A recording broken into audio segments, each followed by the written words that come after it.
مجھے تھوڑا سا مہلت دے دو. مہلت نہیں ہے، مہلت ہے غرغرے تک. غرغرے تک توبہ قبول ہے. جب غرغرہ موت کا آ گیا کچھ نہیں. رمضان کا مذاق اڑایا جاتا ہے. ارے نوجوان تو کھا رہا ہے کھانا، اللہ معاف فرمائے، جو بہانہ بن کے نکل جائے گا. اور رمضان کا روزہ کتنے لوگوں نے نہیں رکھا، اور اس کے بعد 30 روزے نہیں رکھے، 29 نہیں رکھے، بعد میں توبہ کا مضمون ملا، انہوں نے روزے پورے کر دیے، 100-150 روزے جو ہے پورے کر دیے.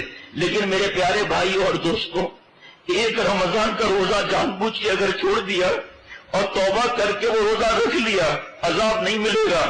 توبہ کی برکت سے وہ روزہ جو اس کے اوپر فرض تھا وہ اس نے ادا کر لیا. لیکن جو رمضان شریف کا ثواب اور جو نعمتیں ہیں وہ ساری زندگی بھی ایک روزے کے بدلے روزے رکھ لے اس کے برابر نہیں ہو سکتا. اللہ فرما رہے ہیں یا ایھا الذین آمنوا کتب علیکم الصیام کما کتب علی الذین من قبلکم.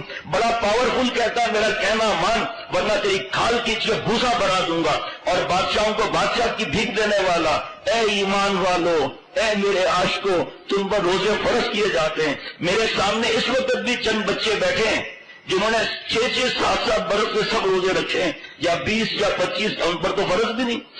لیکن گھر کا ماحول بنا ہوا، چھوٹی چھوٹی بچیاں روزہ رکھ رہی ہیں. 3-4 سال کے بچے کہہ رہے ہیں ہم روزہ رکھیں گے. ہاں روزہ رکھو، جب کھانے کا موقع ہے کھا لینا، آپ کے کھانے پینے کا روزہ ہے.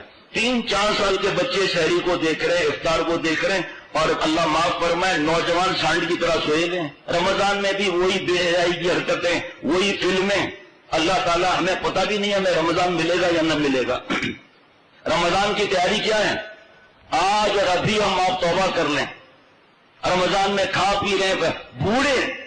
آج بھی ایک صاحب کا فون تھا، یہ دوا بیٹھے ہوئے میرے سامنے ہی رو رہے تھے کہ میں نے زندگی پر روزے رکھے ہیں، ابھی ڈاکٹر نے منع کر دیا ہے، اور میں نے 2-3 داڑھی والوں سے پوچھا، انہوں نے مجھے بہت ڈرا دیا.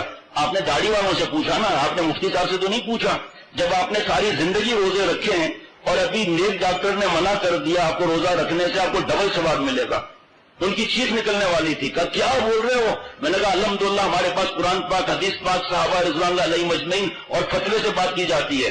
یہ ڈینگ بینگ اور قبرستان کی بات نہیں کی جاتی. وہ اتنی دعائیں دی اتنی. میں نے کہا فتویٰ لکھ کر بھجواؤ، میں جواب دلاتا ہوں آپ کو. کہا نہیں مجھے تم کیوں جھوٹ بولو گے بھائی؟ میں نے کہا بھائی جو نماز کرسیوں پر بیٹھ کر پڑھ رہے ہیں ان کا دل نہیں چاہتا ہم سجدہ کریں. یہ کرسی پر بیٹھنے والوں کو ڈبل ثواب ملے گا. ایک نماز کی عادت ہے اس کا ثواب ملے گا، ایک سجدہ نہ کرنے سے جو غم ہو رہا ہے اس کا ثواب ملے گا. اللہ دنیا تو آدھی پینشن دیتی ہے، ریٹائرمنٹ کے بعد اللہ تعالیٰ اپنے عاشقوں کو ڈبل پینشن عطا فرماتے ہیں.